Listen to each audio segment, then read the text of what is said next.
자, 이제 성경 개관 두 번째 시간입니다. 지난 시간에 우리가 구약을 공부를 했습니다. 구약에 여러 도표들이 있는데 이 도표가 가장 잘 성경의 그 배치와 역사적인 흐름과 함께 시대적으로 잘 정리를 해 놓은 것 같아요. 자, 맨 처음에 이제 창조부터 시작해서 이제 타락하고 하나님이 노아 시대 때 홍수로 심판을 내렸죠. 홍수 이후에 또 사람들이 퍼져나가기 시작하다가 또 반역하는 그런 사건이 일어나게 되고 또 바벨탑 사건을 통해서 또 그 언어를 혼잡하게 하심으로 또 사방팔방으로 또 흩어지게 되었죠. 그리고 셈과 함과 야벳 그 계보를 따라서 특별히 셈의 계보를 따라서 아브라함이라고 하는 사람이 등장을 하게 되죠.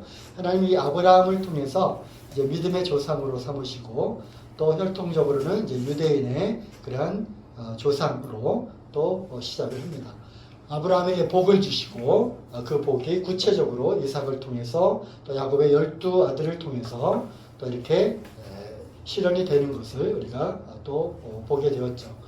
또 요셉이 형제들로부터 미움을 받아서 이제 팔려가게 되고 억울하게 옥살이를 하다가 하나님께서 그와 함께 하심으로 이제 은혜를 입게 하시고 결국 거기에서 나와서 결국 애굽의 총리까지 이르게 되는 그리고 결국은 그것이 하나님의 어떤 원대한 계획 가운데 이루어진 것이고 결국 요셉을 통해서 야곱 족속들이 그 흉년 가운데서도 살아남고 결국 애굽에서 이제 살게 되는 그러므로 이제 무려 400여 년 동안을 거기에서 아주 중다한 그런 민족을 이루고 번성하게 되죠.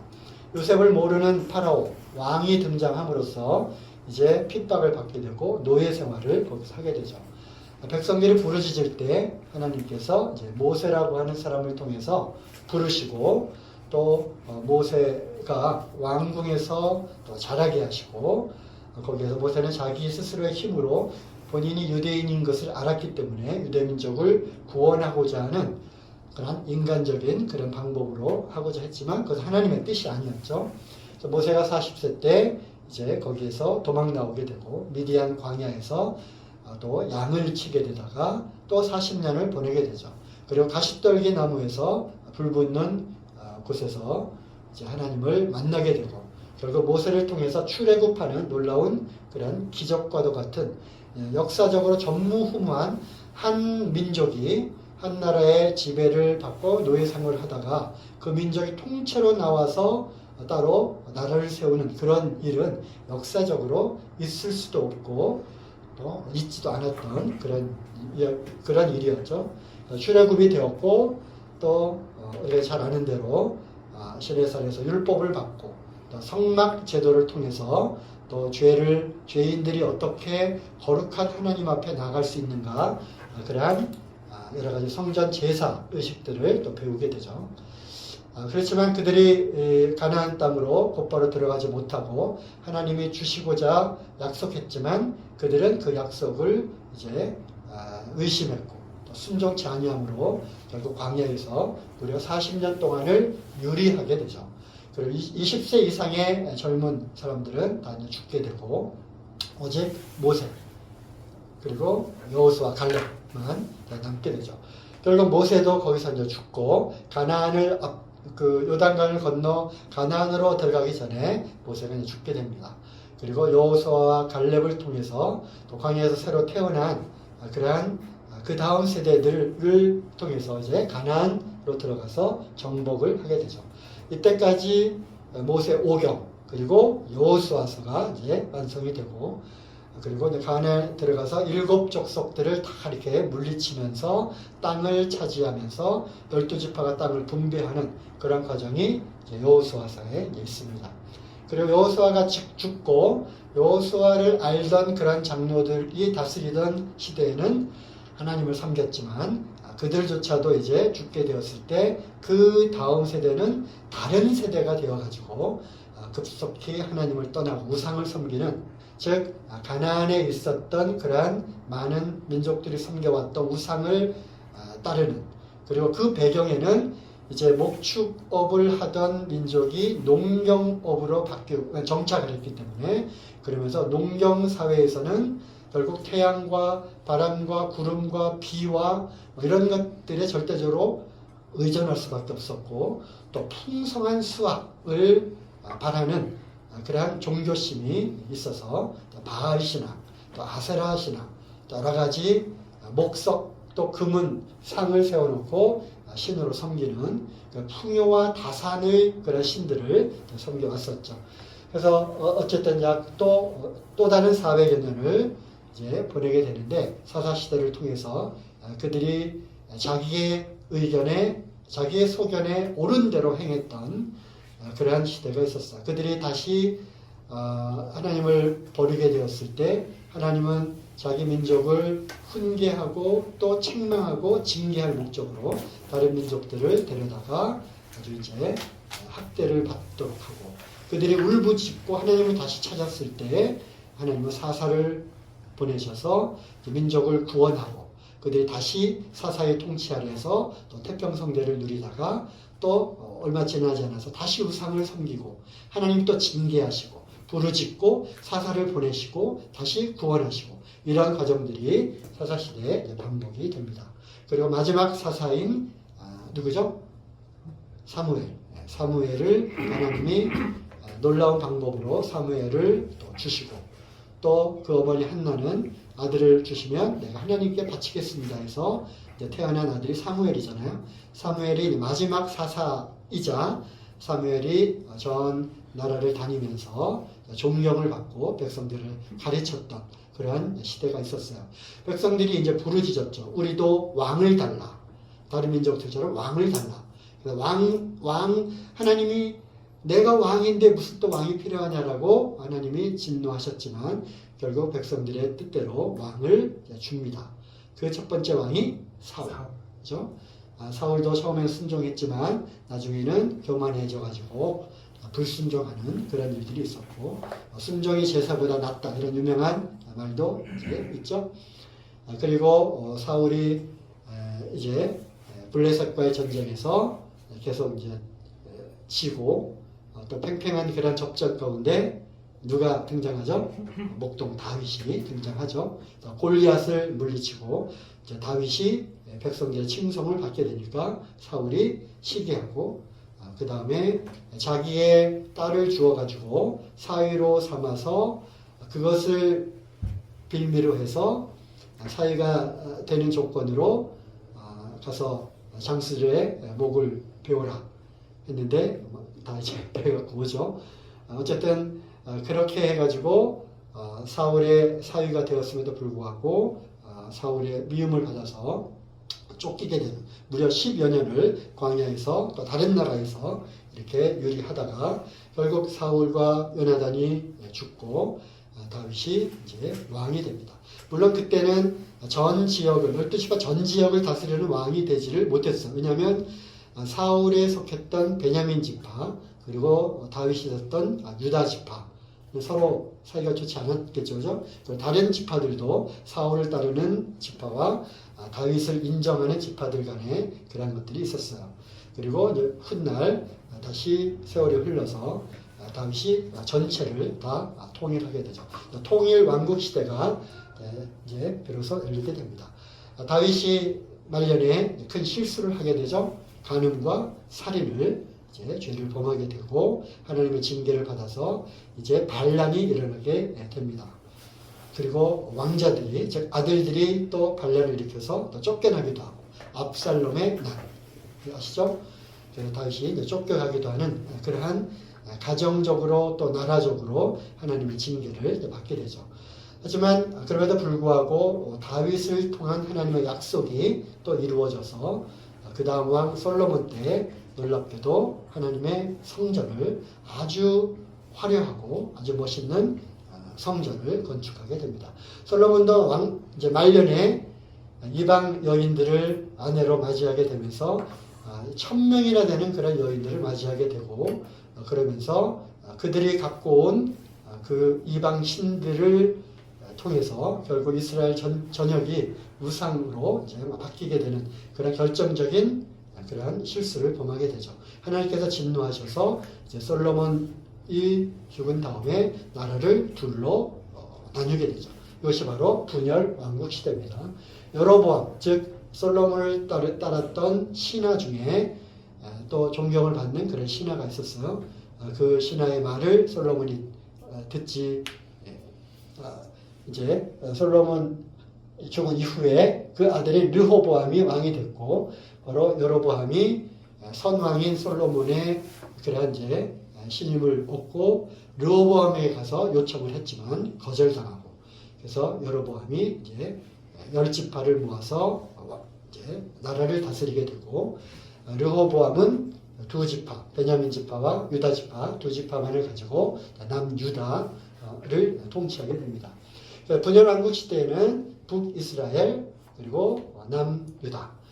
북이스라엘은 안타깝게도 왕들이 전부 악한 우상을 섬겼던 그런 왕들이었고, 그 다음에 남유다는 악한 왕도 있지만 선한 왕들이 있었고, 또 종교개혁이라고 불리우는 그런 개혁을 한 그런 왕들도 있었습니다.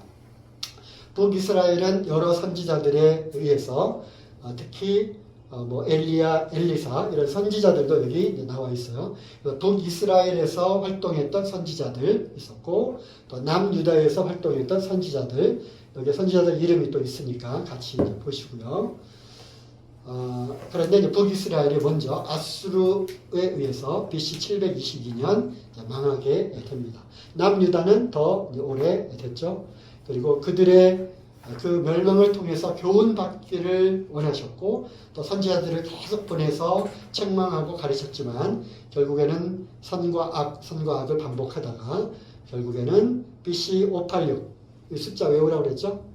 BC 586 시대에 여기 나와 있어요. 586에 결국 아수르가 북이스라엘을 멸망시키고 강대한 나라를 이루었는데, 아주 용맹스러운 그러한 나라를 이루었는데, 그것을 신흥 바벨론이 일어나서 아수르를 멸망시키고 이제 그 근동 지역의 패권을 차지하게 됩니다. 그 바벨론에 의해서 1차, 2차, 3차 침공을 받아서 각각 1차 침공 때 다니엘이 포로로 잡혀가고, 2차 침공 때 에스겔과 여호야긴 왕이 포로로 잡혀가고, 3차 때 이제 완전히 이제 멸망을 당하게 되죠. 그때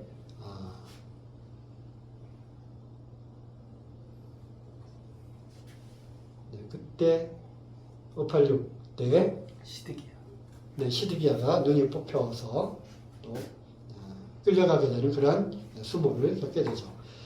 거기에서 있었던 이제 다니엘 그리고 에스겔이 거기에 이제 잡혀가서 거기에 있었죠. 다니엘이 기도를 하다가 예레미야의 책을 발견하고 예레미야서를 읽다가 이 또한 하나님의 큰 계획 가운데 있었다는 것을 알게 되고, 이 포로 생활이 70년이 지나면 포로에서 다시 돌아갈 것이라고 하는 것을 알게 되죠.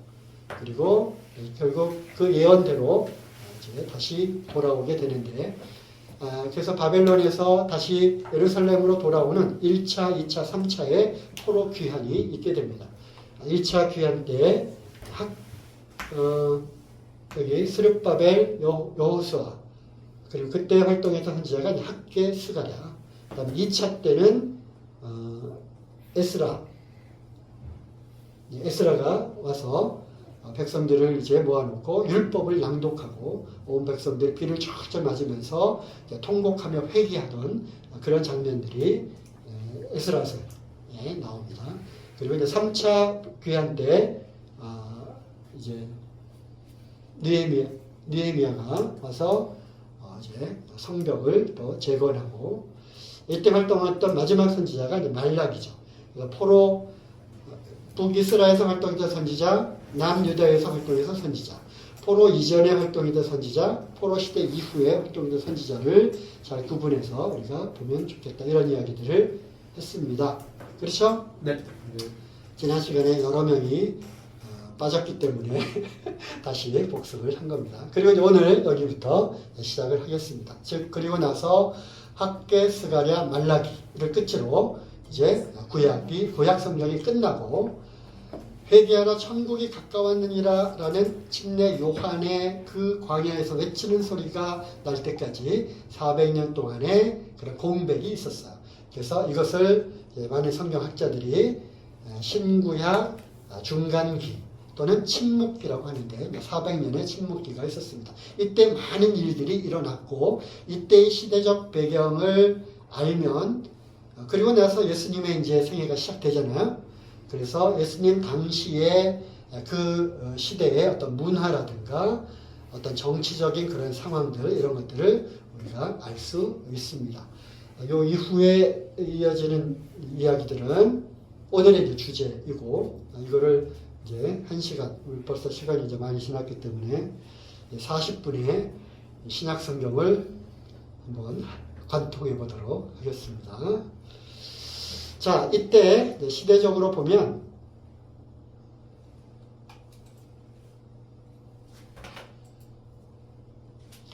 자, 헬라 제국이, 즉 헬라는 알렉산더 대왕이 알렉산더 20세의 그 청년의 이제 장수로서 아버지의 후광을 입고 일어나서 이제 나라를 이제 일으키고 정복 전쟁을 쭉 하게 되죠. 알렉산더는 정복을 어디까지 하냐면은 결국 마게도냐 여기죠. 여기 그리스 여기에서 시작된 이 헬라 문명이 인도의 서쪽까지 팽창을 하게 되는데 아주 빠른 그런 속도로 팽창을 하게 됩니다. 이것 또한 다니엘서에 예언이 되어 있어요. 알렉산더 대왕의 그러한 헬라 제국에 대한 예언도 있고요. 어쨌든 알렉산더가 죽고 나서 4명의 장수가 그 지역을 분할해서 통치를 하게 되는데 그 이름들이 있어요. 그 중에서도 가장 강대했던 두 영역이 바로 시리아를 중심으로 한 동쪽 지역의 셀레쿠스 왕조 그리고 이집트의 왕조를 멸망시키고 그들이 지배했던 프톨레마이어스 두 개의 세력이 오랫동안 또 지속이 되게 됩니다. 따라서 예루살렘, 이스라엘은 여기죠. 그래서 우리나라 이 대륙 문명과 해양 문명이 만나는 우리나라보다도 더 아주 급격한 변화를 겪었던 나라가 바로 이스라엘이에요. 유럽 세력, 아시아 세력, 이 아프리카 세력이 만나는 그 지구의 중심되는 바다 지중해에 속해 있는 이스라엘이죠. 이스라엘은 어느 세력이 북쪽의 세력이 흥하면 북쪽 세력의 지배를 당하고 남쪽이 애굽이 흥해지면 또 애굽의 지배를 받는 그리고 이들이 전쟁을 하면 꼭 어디서 만나서 전쟁하느냐 이스라엘을 거기에서 또 통과하기도 하고 거기서 전쟁을 일으키기도 하고 그렇죠. 이스라엘은 그 시기에 이제 그 틈을 따가지고 시리아의 공격을 받았고 시리아의 그 안티오쿠스 에피파네스라고 하는 아주 유명한 그런 왕이 있었는데 이제 장수인데 나중에 왕이 되죠. 성전을 더럽히고 돼지 피를 갖다가 성전에서 제사를 드리고 하는 이스라엘 유대인들이 이제 아주 분개를 합니다. 그리고서 독립전쟁을 일으키게 되죠. 그리고 한때 BC 167년 마카비 혁명을 통해서 이제 유대 나라를 다시 회복을 시킵니다. 그러니까 BC 586년에 망했잖아요. 바벨론에 의해서. 그리고 약 400년 후에 다시 이스라엘이 나라를 다시 일으키는 그러한 일이 일어나게 됩니다. 그리고 이 헬라는 다시 신흥 국가인, 즉 여기가 이탈리아죠.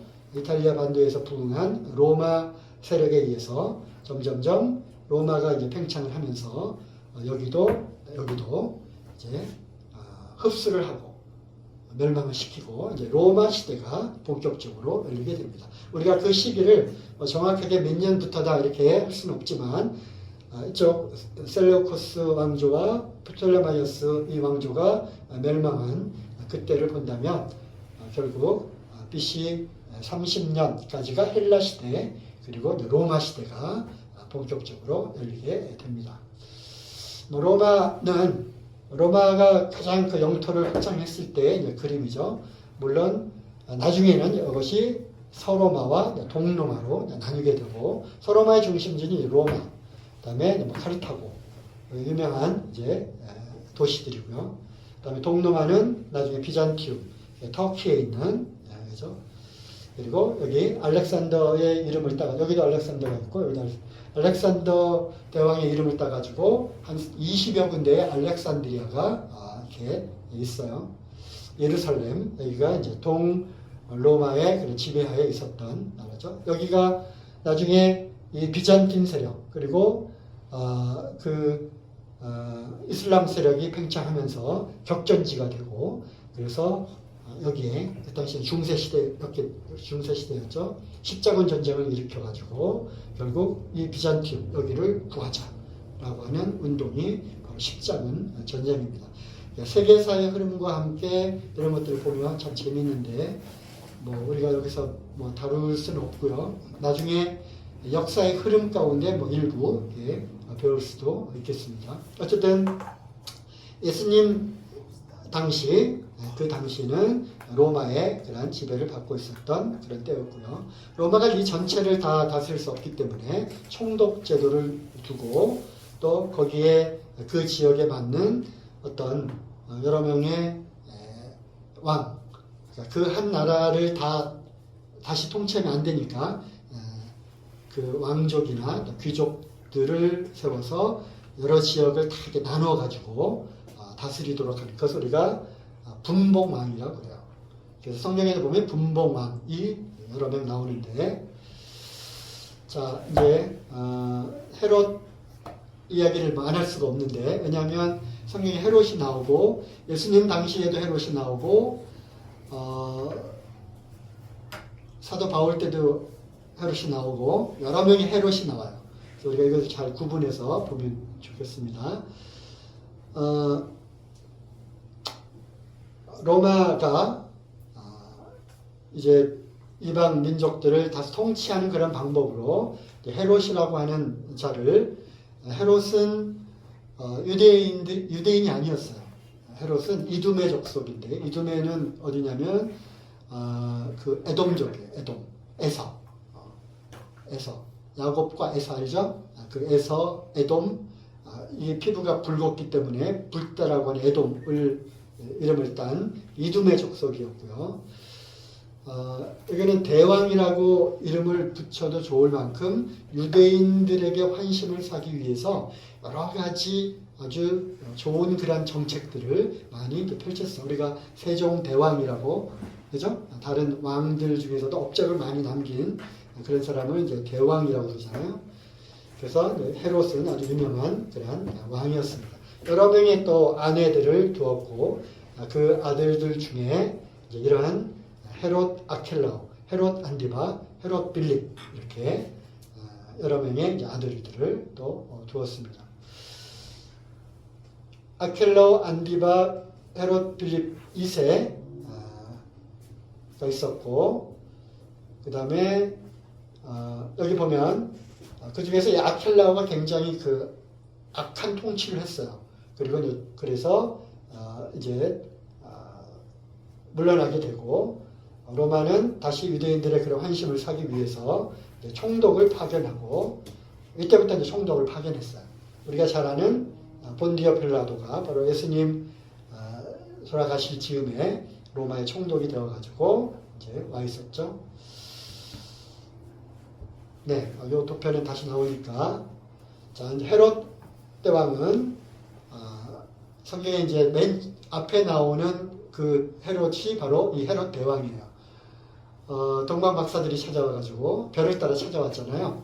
유대인의 왕을 찾으러 왔다. 왕이 났다는 그 별을 징조를 보고 왔다. 그랬더니 내가 왕궁에 있어서 내가 왕인데 왕자가 태어나면 내 씨로부터 태어날 것인데 무슨 왕이냐고 거기서 박사들을 보낸 다음에 그 다음에 추적해가지고 2세 이하의 아이들을 다 죽이게 되죠. 그죠? 그게 바로 헤롯 대왕이고요. 헤롯이 유대인들의 환심을 사기 위해서 이제 성전을 다시 재건을 하게 되는데 이게 바로 헤롯 성전이고 예수님 당시에 있었던 성전이 바로 헤롯 성전이에요. 그죠? 예수님 제자들이 예수님 보여주려고 이것이 바로 아주 멋있는 성전입니다 했더니 이 성전을 무너뜨리라. 내가 3일 만에 다시 일으키리라. 이것이 예수님을 고소하고 예수님을 붙잡아 가게 된 이유 중에 하나였잖아요. 그죠? 바로 이제 헤롯 대왕이고요. 아들 중에 이제 헤롯 아켈라오. 아켈라오가 다스렸던 지역이 여기고요. 사마리아, 예루살렘, 베들레헴 이쪽. 그래서 주로 예수님과 제자들이 활동했던 지역을 이 아켈라오가 이제 다스렸고, 그다음에 헤롯 안디바는 초록색깔, 베레아 지방, 그 위에 갈릴리 지방으로 있습니다. 예수님이 헤롯의 그 아이들을 죽이라는 그러한 소식을 듣고 꿈에 천사가 나타나서 도망가라 그러잖아요. 애굽으로 갔다가 헤롯이 죽고 난 다음에 다시 이쪽으로 베들레헴, 유다 지파니까 베들레헴에서 살아야 되잖아. 그죠? 예수님의 족보가 유다 지파의 다윗의 계통으로 왔으니까 다윗이 베들레헴 사람이었잖아. 그런데 이 아킬라오가 굉장히 악한 왕이었고요.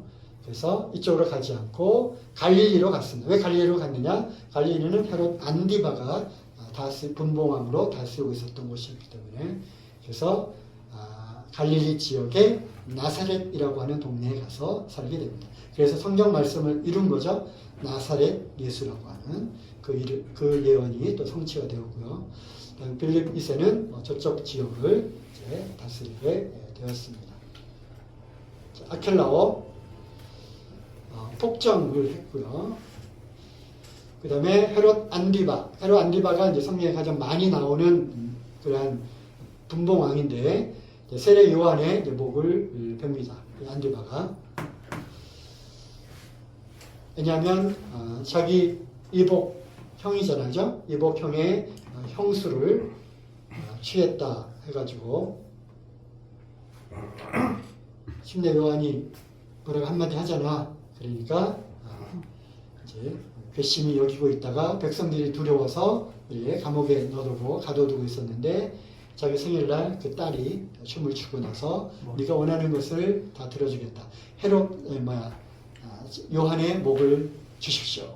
자기 엄마의 그 사주를 받아가지고, 그래서 침례 요한이 이제 죽게 되죠. 헤롯 안디바 때 그런 일이 일어났습니다. 굉장히 유능하고 이제 교활한, 그래서 여우를 조심하라고 했던 바로 그 여우가 헤롯 안디바고요. 헤롯의 누룩을 주의하라 했던 말씀도 바로 이 헤롯 안디바고, 그 다음에 예수님을 신문한 그 헤롯이 바로 안디바입니다.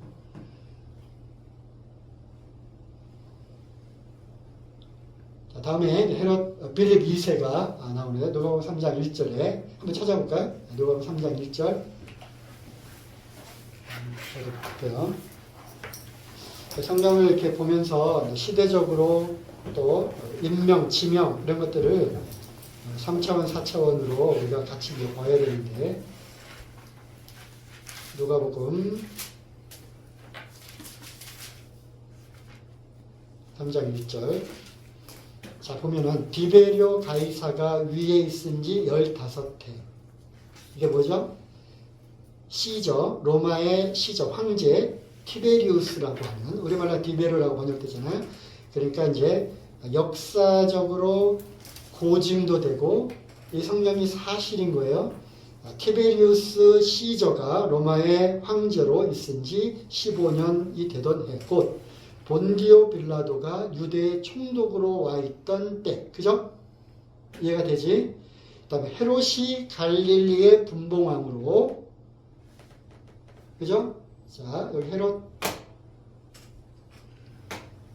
헤롯이 갈릴리의 분봉왕으로, 이때 이 헤롯은 누구야? 바로 헤롯 안디바죠. 그죠? 그리고 그 동생 빌립은 헤롯 빌립이죠. 이두레와 드라고니 지방의 분봉왕으로, 르사니아가 아빌레네의 분봉왕으로, 그리고 그때의 대제사장은 안나스와 가야바. 이렇게 해서 이러한 성경을 하나씩 읽을 때에도 이것이 다 이러한 배경과 이런 설명이 되어 있구나 하는 것을 또 알면 되겠고요. 또 총독이 그 전체 지역을 다스릴 때 어떤 분봉왕에 속한 지역에서 일어난 일인가 해가지고 그 지역의 분봉왕으로 그 송사한 사건을 보냅니다. 그죠? 그러니까 예수님 송사해가지고 빌라도에게도 가고 그 다음에 헤롯 왕에게도 가서 그 앞에서 또 했잖아. 그죠? 그런 것들을 우리가 또 봐야 되고요. 이것 때문에 시간이 엄청 걸리는구만. 다음에 그 다음 세대인 헤롯 아그리파 1세는 이쪽 계통으로 온 거죠. 미리암네 이쪽은 유대인 그 왕 하스몬, 아까 하스몬 왕가의 그러한 딸들이었어요. 그래서 이두메 족속이었지만, 즉 에돔 족속이었지만 유대인하고 그 이제 어떻게 하면 유대인 혈통으로 이제 할까 해서 그래서 나온 이제 인물이 이제 헤롯 아그리파죠. 아그리파는 사도 시대 때 활동했던 그런 이제 왕이었고요. 야고보, 아까 말씀 시간에 들었죠. 12사도 중에 가장 먼저 순교한 야고보. 그리고 헤롯이 연설을 백성들 모으고 연설을 쫙 하게 되는데 백성들이 칭송을 합니다. 와, 저건 사람의 목소리가 아니다. 신의 목소리다. 해서 교만해져 가지고 있을 때 하나님이 그를 치셔서 벌레 먹어가지고 오늘로 말하면 아마 바이러스 감염됐을 수도 있어요. 그래가지고 죽었어요. 신 헤롯 아그리파 1세. 그 다음에 요 2세는 이제 사도 바울 때 사도 바울이 이제 여러 선교여행 끝나고 예루살렘 왔다가 붙잡혀서 그 다음에 로마로 보내지기 그 전에 있었던 그 총독과 왕을 만나게 되는데 이때 바로 그 왕이 헤롯 아그리파 2세입니다. 여기 그냥 아그리파라고 되어 있는데 1세와 2세 구분해서 또 알아야 되겠죠? 그래서 이러한 자료들은 우리가 지금 이제 쭉 지나가는 거지만 나중에 성경을 읽다가 이 헤롯이 무슨 헤롯인가 이런 도표를 통해서 또 이렇게 확인하면서 성경을 읽어나가면 좋겠습니다. 자, 숙제 다 해왔죠? 다 해왔을 것으로 생각하고 특히 요 3절이 제일 이제 헷갈리잖아. 다니엘 호세아요 아모스 오바다요 나 네가 남하바쿠스바냐 학계스가랴 말라기. 그래서 다른 성경은 그래도 생각하면 금방 찾을 수 있지만 특히 선지서들 소선지서들은 순서가 좀 헷갈리잖아. 그리고 3절만큼은 꼭 외워두기 바랍니다. 자, 이제 신학성경은 복음서와 역사서, 사도행전, 서신서 13권 플러스 여러 서신들이 되어 있어요. 이 13권을 특별히 따로 떼어놓은 이유는 돌발 퀴즈.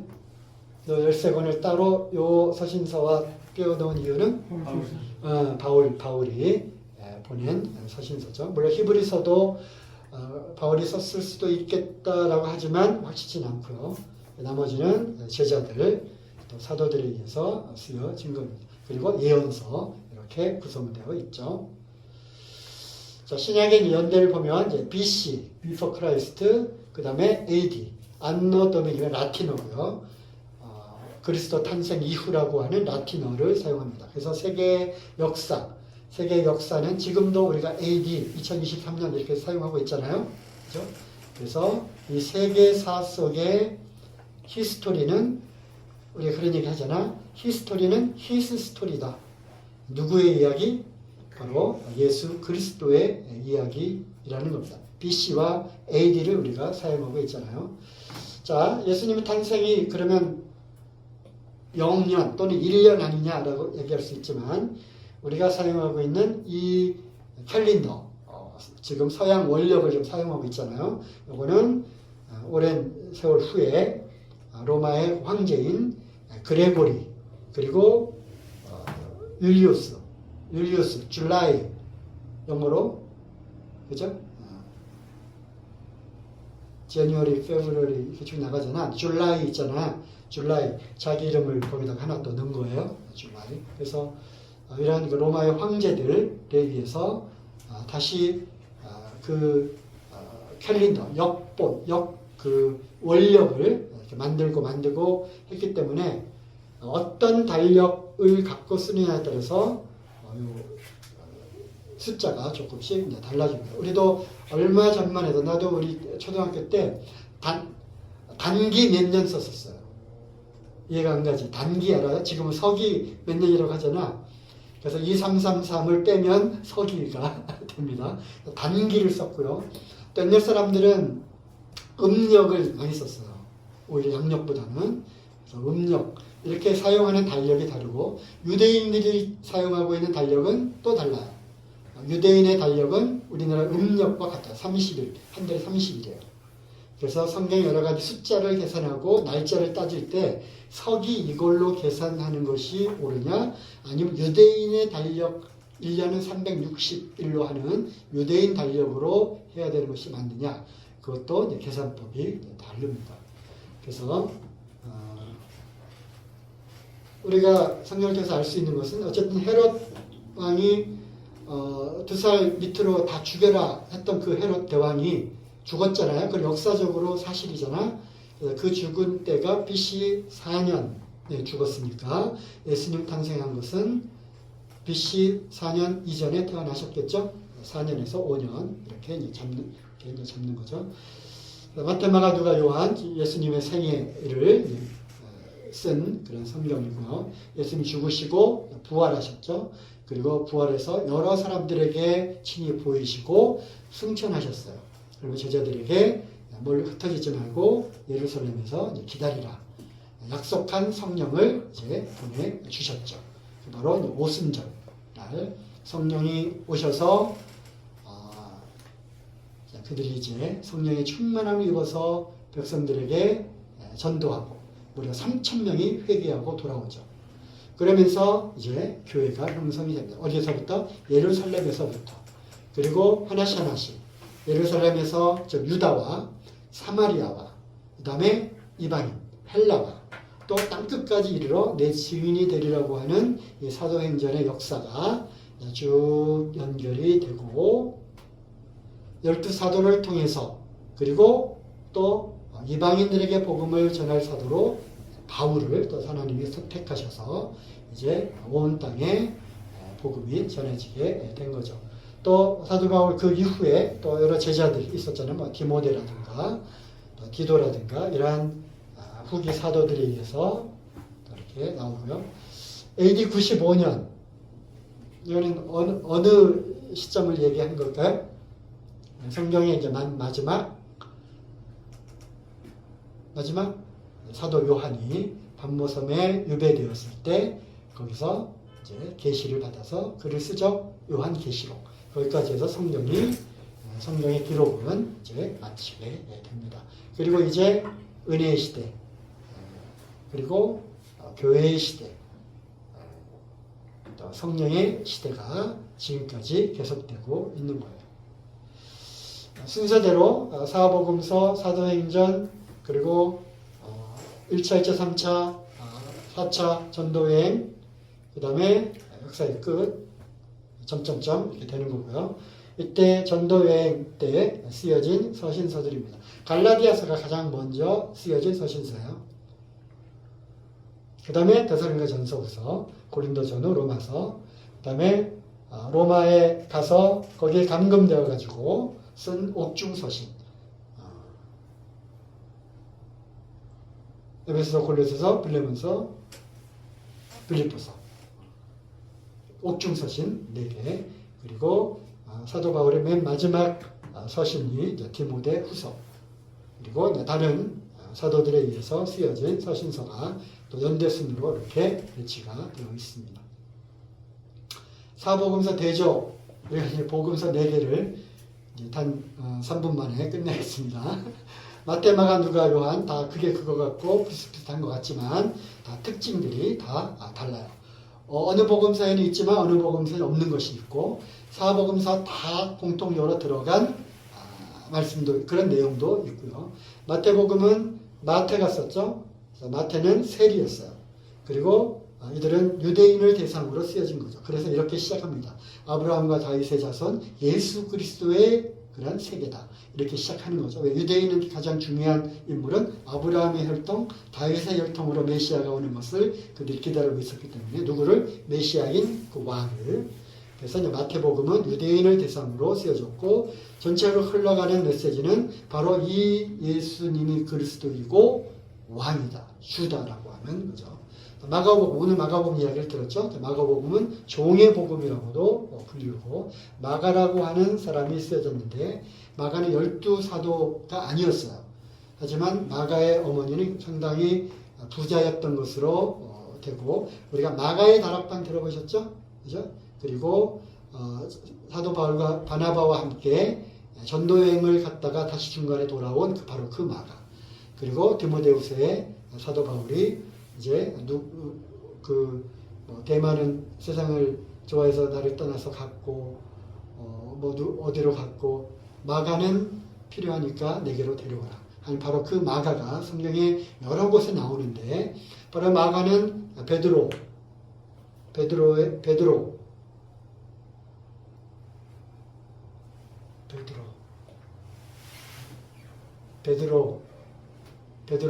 이 조카 했을 거예요. 그래서 베드로로부터 들었고 보았고 그 다음에 사도 바울로부터 또 들었고 보았고 한 그런 내용들을 쓰였고요. 사복음서 중에서 뭐가 가장 먼저 쓰여졌을까요? 바로 마가복음이 먼저 쓰여졌습니다. 우리가 지금 연대계 성경으로 읽고 있잖아요. 마가복음을 그래서 먼저 읽는 겁니다. 마태복음과 마가복음이 비슷한 것 같지만 마태복음을 보고 마가복음이 요약해서 쓰여진 거다? 절대 그렇지 않아요. 마가복음이 먼저 쓰여졌고 마가라고 하는 그러한 사람, 즉 보고 듣고 했던 그런 마가에서 쓰여진 거고요. 누가복음은 비유가 굉장히 많죠. 그것은 누가복음은 인자라고 하는 단어가 가장 많이 나오는데 또 비유도 굉장히 많이 나와요. 그래서 인자 대신 예수 그리스도가 주어고요. 누가는 이방인이었고 유대인이 아니었어요. 유대인 의사였고 그래서 의사니까 아주 꼼꼼하게 세밀하게 섬세하게 가장 긴 복음서를 기록을 한 거고요. 누가복음에 이어서 누가가 또 뭘 썼죠? 사도행전까지 쓰게 된 거죠. 그죠? 데오빌로 각하요. 그래서 한 사람 각하라고 하는 그 총독에게 이제 첫 번째 편지 그게 누가복음, 두 번째 편지 사도행전. 그러니까 누가는 아주 놀라운 일을 한 거죠. 그리고 사도행전에 보면 사도 바울은 어디로 갔는데 우리는 그 뒤를 따라서 어디로 가고 그 무리가 바로 누가와 함께 했던 일행이었다는 거죠. 그리고 요한복음 누구보다 가장 영적인 그러한 요한복음이잖아요. 대초의 말씀이 계시나 이 말씀이 하나님과 함께 계셨으니 말씀이 곧 하나님이시다. 하나님 굉장히 영적인 그런 거죠. 그리고 거기에는 I am 나는 누구다. 내가 바로 그다 라고 하는 것을 말한 것이 바로 요한복음입니다. 각각 복음서 또 하나하나의 그 말씀만 갖고도 평생을 배워도 부족할 이 복음서 주르륵 훑었습니다. 이제 카페에다가 제가 이제 올릴 거예요. 이 복음서 4개를 예수님이 태어나면서부터 돌아가시고 부활 승천하실 때까지의 그 순차적인 행했던 행적들 아시죠? 순차적으로 행했던 행적들을 사복음서를 쭉 비교해 가면서 정리를 해 놓은 게 있어요.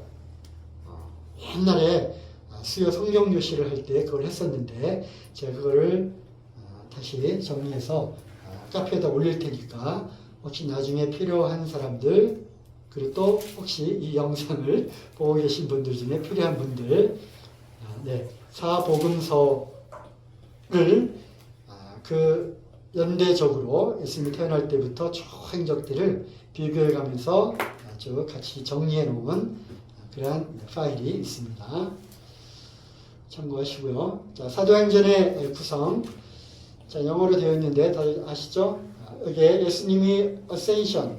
이거는 그 성경적인 용어예요. 예수님이 승천하시고 그 다음에 약속대로 오순절날 성령님이 보내주시고 그리고 베드로의 오순절날 연설을 하죠. 펜테코스털 스피치를 하고 그리고 3,000명이 돌아오게 되죠. 그리고 또 기적을 일으키고 백성들이 베드로와 요한을 이제 가두게 되고 그리고 이제 풀려나서 성전 앞에서 또 연설을 합니다. 5,000명이 회개하고 돌아오게 되죠. 사도행전의 역사는 예루살렘과 사마리아와 땅끝까지 이르러 내 증인이 되리라고 한 것이 어떻게 이루어져 가고 있는지를 쭉 이렇게 누가가 쭉 그 과정들을 기록을 해 놓은 것이죠. 그리고 이때는 이제 베드로가 활동을 했었고요. 그리고 이제 스테판 7 집사를 세우게 되는 그 중에 하나인 이제 스테판이 순교를 하게 되죠. 그죠? 그리고 그 스테판이 순교할 때 자리를 지키고 있었던 바로 사울이라고 하는 자가 여기에 이제 등장을 하게 됩니다. 스테판이 죽고요. 7 집사 중에 한 사람인 빌립이 사마리아에 가가지고 기적을 베풀고 복음을 전하게 됩니다. 그리고 이디오피아 내시를 또 광야에서 만나게 되죠. 그죠? 이디오피아 내시가 예루살렘에 왔다가 돌아가는 길에 이사야서 말씀을 읽다가 도대체 모르겠다. 이 말씀이 자기를 말하느냐, 이사야 자신을 말하느냐, 아니면 다른 사람을 말하느냐 했을 때 빌립이 풀어서 예수님이 바로 그리스도시자 주님 하나님의 아들임을 이제 풀어서 해석을 해줄 때 드디어 깨닫고 내가 그러면 그것을 믿노라. 저기 물이 있으니까 내가 침례를 받는데 조금도 부족함이 없겠다 해서 빌립과 함께 내려가서 침례를 받고 다시 이디오피아로 돌아가는 그러한 일이 빌립을 통해서 일어나게 되죠. 그리고 이때 사도행전 9장에 나오죠. 그 교회를 핍박하고 야고보가 이때 이제 죽게 되죠. 교회를 핍박하고 그러던 그 사울이 다마스커스로 가는 길에 예수님을 길가에서 만나게 되고 보았잖아요. 빛 가운데 그 음성을 들었죠. 사울아 사울아 네가 왜 나를 핍박하느냐.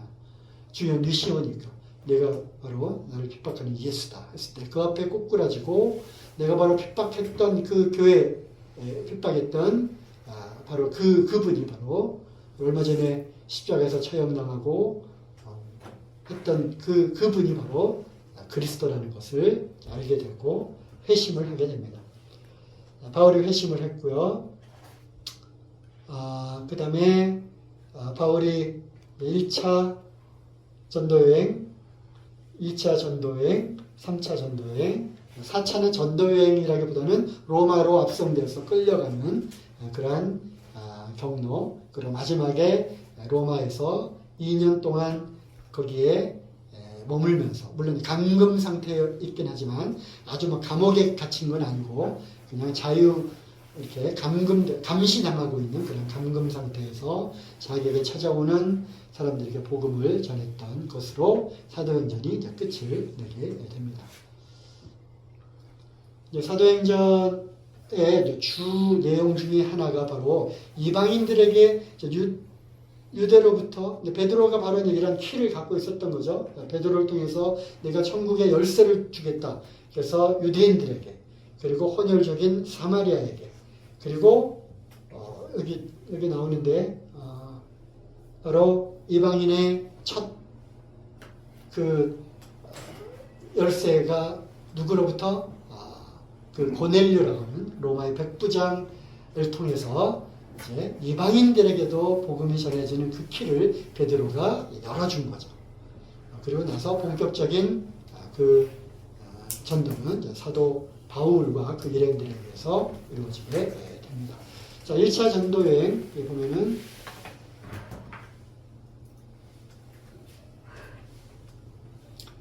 자, 저기에 안디옥, 즉 예루살렘에서 이제 유대에 있는 그런 이제 교회가 형성되었고 또 그들이 퍼지면서 안디옥에도 교회가 세워져 있었어요. 그 안디옥에 있는 여러 그 일꾼들 중에 바울과 바나바를 따로 세워라. 그래서 그들이 금식하며 기도하고 그들을 이제 보내게 됩니다. 안디옥에서 출발해서 쭉 어디로 가느냐?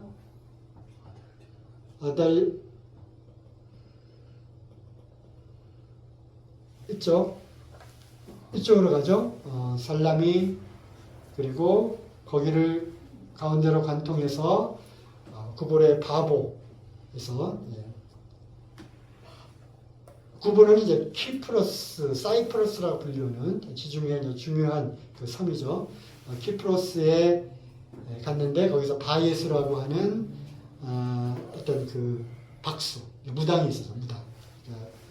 사도 바울이 꾸짖죠. 마귀의 자식아, 꺼져라. 마귀의 자식아. 우리말로 하면 이 귀신 새끼야 나가라 이렇게 한 거잖아요. 그래서 그때 이제 바예스가 눈이 멀고 총독이 그것을 이제 봅니다. 그리고 총독이 거기서 예수님을 믿게 되죠. 바로 그 총독이 바로 여기 나와 있는 여기에요. 홈버시하고 서기오 바울이라고 되어 있는, 영어하고 우리 그 한글로 표현된 게 좀 그렇죠. 서기오 바울이 그 키프로스의 구브로의 총독이었는데 1차 전도 여행 때 그러한 성과를 이제 얻게 되죠. 그리고 이제 버가를 통해서 밤빌리아를 통해서 비시디 안디옥, 물론 회당에서 유대인들 중심으로 이제 말씀을 선포하고, 주 선포된 말씀은 예수님이 그리스도시다. 그분이 바로 부활하셨다. 그분은 만왕의 왕이요 만주의 주님이시다라고 하는 것을 선포하게 됩니다. 그리고 이고니온으로 루스드라로 더베로 이렇게 가게 되는데, 특별히 이제 루스드라, 이고니온 루스드라 거기에서 어떤 일이 있었냐면은 이제 기적을 일으키게 되니까, 안전뱅이를 막 일으키고 하니까 사람들이 그 앞에 막 절을 하면서, 와, 바울과 바나바를 보고, 와, 스스와 허메가 내려오셨다. 스스가 뭔지 아세요? 스스, 영어로 ZEUS를 우리말로 스스 이렇게 번역을 한 거야. ZEUS 뭐야? ZEUS? 제우스. 그리고 그 신화에 보면은, 그리스 신화에 보면은 제우스가 이제 왕이잖아.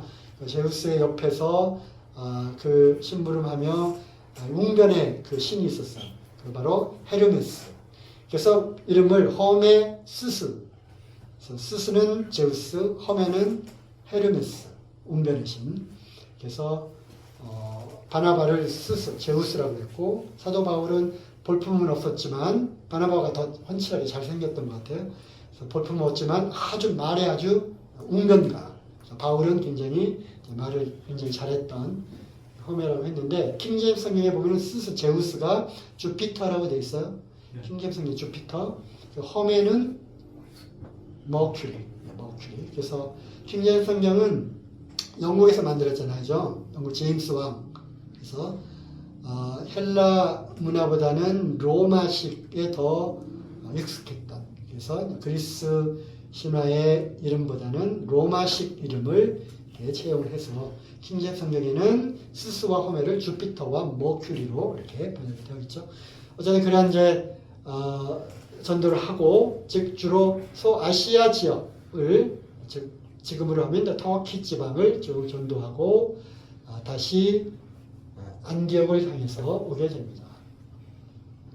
네, 그리고 와서 교회에 보고를 하게 되죠.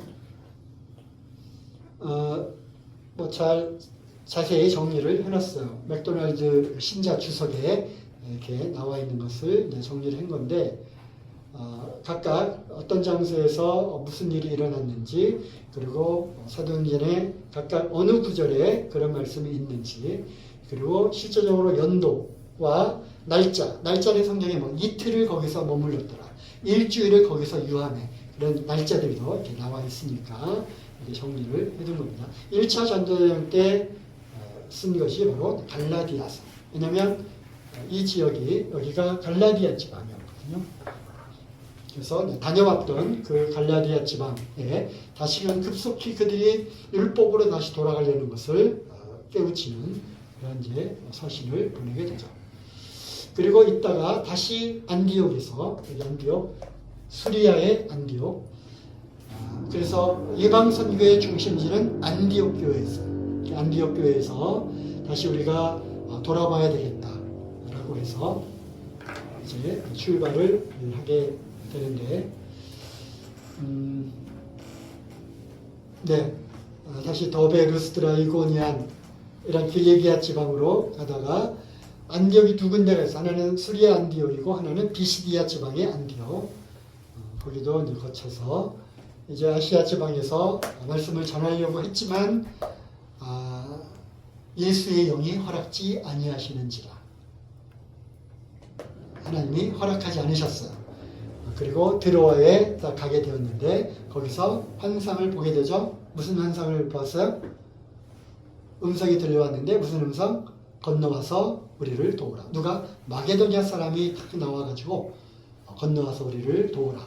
그래서 이것이 성령의 음성인 것을 알고 이제 바다를 건너 에게해죠. 여기가 에게.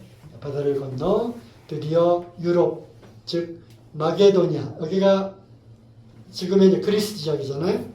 여기가 마게도냐, 여기가 아가야. 마게도냐는 여기 빌립보, 테살로니가, 베레아가 있고요. 아가야는 고린도, 아테네가 있는 그런 지방이 아가야입니다. 그래서 유럽의 첫 이제 관문을 두드리게 되는데 네아폴리를 거쳐서 필리포에서 자주장사 루디아를 만나게 됩니다. 루디아. 그리고 루디아 그 가정이 제일 먼저 구원을 받고 자기 집을 개방하고 교회가 이루어지게 되는 거죠. 그리고 점장이 그 여종에게서 귀신 나가라 해서 쫓았을 때 그 주인이 점을 쳐야 되는데 귀신같이 척척 맞췄던 그 아이가 이제 귀신이 떠나니까 이거는 자기 수입이 없어졌잖아. 사도 바울을 고소해가지고 감금이 됩니다. 그래서 빌립보 감옥에 갇히게 되고 거기에서 무슨 일이 일어나게 되죠? 지진이 일어나게도 옥문이 다 풀리고 착고가 다 풀리고 간수가 큰일 났다. 이제 죄수들이 다 도망갔구나 하고 죽으려고 하는 순간에 멈춰라. 우리 여기 그대로 있다. 거기에 엎드려가지고 뭐라 그러죠? 우리 선생이여 우리가 무엇을 해야 구원을 받으리까? 주 예수를 믿으라. 그리하면 너와 네 집이 구원을 받으리라. 그리고 간수가 자기 집으로 데리고 가가지고 씻겨주고 또 모든 식솔들이 다 거기서 구원받고 침례를 받게 됩니다. 빌립보는 아주 유명한 도시가 됩니다. 마게도냐의 첫 성 빌립보. 그리고 이제 암비볼리, 데살로니가 여기서 3주 동안 또 머물면서 데살로니가에 또 복음을 전하게 되고 거기서 또 쫓겨납니다. 쫓겨나서 베레아 지방으로 갔는데 베레아 사람들은 데살로니가 사람들보다 더 신사적이어서 성경이 그런가 하고 날마다 성경을 연구했다. 그런데 데살로니가 사람들이 여기까지 쫓아온 거야. 베레아까지. 그래서 베레아에서 다시 이제 사도 바울만 혼자 배를 타고 아테네로 가고 디모데와 실라. 디모데가 이제 여기서 2차 전도 여행 때 이제 디모데가 이제 할례를 받고 거기서 이제 합류하게 되는데 디모데와 실라는 남겨놓고 우리가 고린도에서 만나자 하고 이제 옵니다. 그리고 사도 바울이 이제 아테네로 가게 되는데 아테네에 갔더니 뭐예요? 아테네는 당시에 모든 철학과 모든 문화의 중심지였잖아. 그죠? 거기에서 막 우상들이 있는 것을 보고 그리스, 터키 성지순례 프로그램이 있으면 나중에 돈 모아서 여기 꼭 다녀오세요. 응? 아테네 신전 뭐 이런 거 있단 말이에요. 그리고 거기서 이제 아레오바고라고 하는 그러한 큰 광장에서 연설을 하게 되죠. 알지 못하는 신에게라고 쓴 그러한 제단도 봤는데 내가 너희들에게 이제 새로운 알지 못하는 신에 대해서 얘기를 하겠다 하고서 예수 그리스도의 죽으심과 부활을 전하게 됩니다. 그리고 다시 이제 고린도로 가게 되죠. 거기서 디모데 실라를 만나게 되고 여기서 이제 데살로니가 전후서를 여기 전후서를 쓰게 됩니다. 데살로니가 사람들은 이 짧은 기간 3주 동안 머물렀음에도 불구하고 그들이 믿음의 믿음의 역사와 소망의 인내와 사랑의 수고가 쫙 퍼지게 된 거예요. 그래서 그 소식을 디모데와 실라가 갖고 오잖아요. 그래서 여기서 이제 잘하고 있다, 칭찬한다. 그렇지만 예수님이 다시 오신다고 해가지고 막 이렇게 함부로 살아서는 안 된다. 이런 이제 데살로니가 전후서를 쓰게 됩니다. 여기에 이제 연도가 이렇게 나와 있는데 얼마 동안 거기에 이제 머물렀는지 그런 것도 이제 성경 기록을 통해서 정리를 해놓은 겁니다. 그리고 이제 고린도에서 출발해서 에베소에서 이제 강론을 하게 되는데 아주 짧은 기간 동안 에베소에 머물게 됩니다. 그리고 다시 오겠다 하고서 돌아가게 됩니다. 가이사랴에 상륙해서 예루살렘에 가가지고 이제 장로들을 만나고 사역 보고를 하고 다시 안디옥으로 돌아가면서 곧바로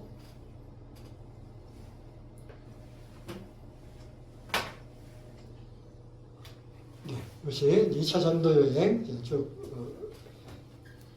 정리를 하는 거고요. 3차 전도 여행으로 다시 연결해서 갑니다. 백길을 따라서 이제 이쪽 성경에 다 이제 나와 있는 로도 섬을 거치고 아니다. 이쪽 올 때고 자 여기에서 안디옥에서 출발해서 다시 육로 더베루스라 이고니아 즉 길리기아 지방 쭉 통과해서 에베소에 이제 머물게 되는데 3차 전도 여행의 큰 핵심지는 바로 에베소였어요. 에베소. 그 에베소에서 무려 3년 정도를 이제 머물게 되는데 특별히 2년 동안 두란노 서원을 만들고 거기서 이태 동안 2년 동안 이제 제자 훈련을 또 하게 됩니다. 그리고 이제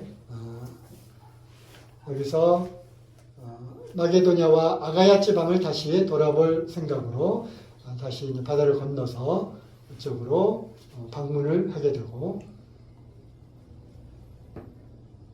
고린도에서 여기서 로마서를 쓰고 그다음에 아덴에서 배를 타고 빨리 예루살렘으로 가려고 했지만 그 위험을 알립니다. 형제들이. 그래서 다시 육로로 해가지고 이쪽으로 건너서 배를 타고 이제 가게 되는데 특별히 밀레도 에베소를 다시 들리고 싶었지만 시간이 없었거든요. 왜냐하면 오순절이 오기 전에 빨리 예루살렘에 가야 됐기 때문에. 왜냐하면 오순절이 되면 전 세계에 있는 유대인들이 1년에 3번 모이는데 오순절이 큰 절기였거든요. 명절. 그래서 예루살렘에 빨리 가야 됐기 때문에 이제 여기서 에베소에 못 들리고 밀레도에서 에베소의 장로들을 불러다가 거기서 이제 말씀을 전합니다. 이제 내가 떠난 다음에 이리떼들이 와가지고 양떼를 아끼지 않고 해칠 것이다. 내가 밤낮으로 너희를 눈물로 훈계하던 것을 기억하라. 그래서 이제 나는 이제 가게 되면 죽을지도 모른다. 그러니까 그들이 거기서 무릎을 꿇고 눈물의 환송을 하고 이제 로도를 거쳐 급히 이제 예루살렘으로 돌아가게 되죠. 이스라엘에는 항구가 없어요. 있으면 가이사랴가 유일한 항구였는데 이제 시저 케사르의 이름을 딴 거기도 그 밀무가 선물의 조수 격차가 굉장히 커가지고 그 대신에 주로 이 페니키아 영역이었던 두로와 시돈 이 지방 여기에 그 항구를 여기가 지중해 해상무역의 중심지였던 때가 있어요. 페니키아라고 들어봤어요? 페니키아 문명을 꽃을 피웠던 그래서 이제 두로를 거쳐서 형제들을 방문하고 트롤레미 형제 남부를 묻고 가이사랴를 거쳐서 예루살렘에 들어가게 됩니다. 거기서 이제 연설을 하게 되죠. 3차 전도여행. 여기서 바울이 예루살렘에서 이제 연설을 하게 되고 특별히 성전 계단에서 쭉 연설을 하게 되는데 사람들이 갔다가 이제 고소를 하게 되죠. 천부장을 통해서 또 백부장을 통해서 잡아와서 보니까 반란을 일으키던 사람인 줄 알고 봤더니 나는 유대인이고 그리고 유대인 방언으로 말할 수 있다. 유대인 당원으로 쭉 얘기를 하고 나는 로마 시민권자다. 시민권자가 재판도 없이 어떻게 이렇게 나를 감옥에 가둘 수 있느냐라고 하고 그들이 깜짝 놀라게 되죠. 그리고 나서 그러면 이제 로마에 있는 그 시저에게 편지를 보내게 되고 그것이 올 때까지 이제 감금을 해두게 됩니다. 유대인들이 40명이 결단을 하고 바울을 죽이겠다 이렇게 작정을 하고 하지만 그 로마 시민을 그냥 또 죽이면 안 되니까 보병과 기병들을 통해 가지고 하나님께서 사도 바울을 안전하게 가이사랴 여기는 이제 여기는 로마의 총독이 있는 그런 관저가 있는 곳이었거든요. 거기서 이제 두 명의 총독 벨릭스와 베스도가 이제 총독이 두 명, 그러니까 벨릭스 총독도 만나고 베스도 총독도 만나고 베스도 총독이 부임을 하자 그 왕이었던 아그리빠 아까 아그리빠 봤잖아요, 그죠? 헤롯 아그리빠 왕이 그 총독을 문안하러 온 김에 같이 아그리빠 왕 앞에 끌려와서 또 말씀을 전하고 그래서 주요 고관들 앞에서 복음을 전했던 그리고 이제 드디어 죄수들과 함께 270 몇 명? 200명이 넘는 죄수들과 또 로마 군인들과 함께 배를 타고 로마로 가는 그런 과정이죠. 그래서 무라 여기에서 로마로 가는 배로 갈아타고 그리고 그레데 크레타 섬이 들어봤죠? 크레타 섬 살로메를 지나서 미항이라고 하는 아름다울 미자 미항에 정박을 해서 여기서 겨울을 나려고 했지만 사도 바울이 가지 마라 했는데 사도 바울의 말을 듣지 않고 출발하게 됩니다. 그래서 다른 지역으로 가려고 하다가 거기서 풍랑을 만나게 되죠.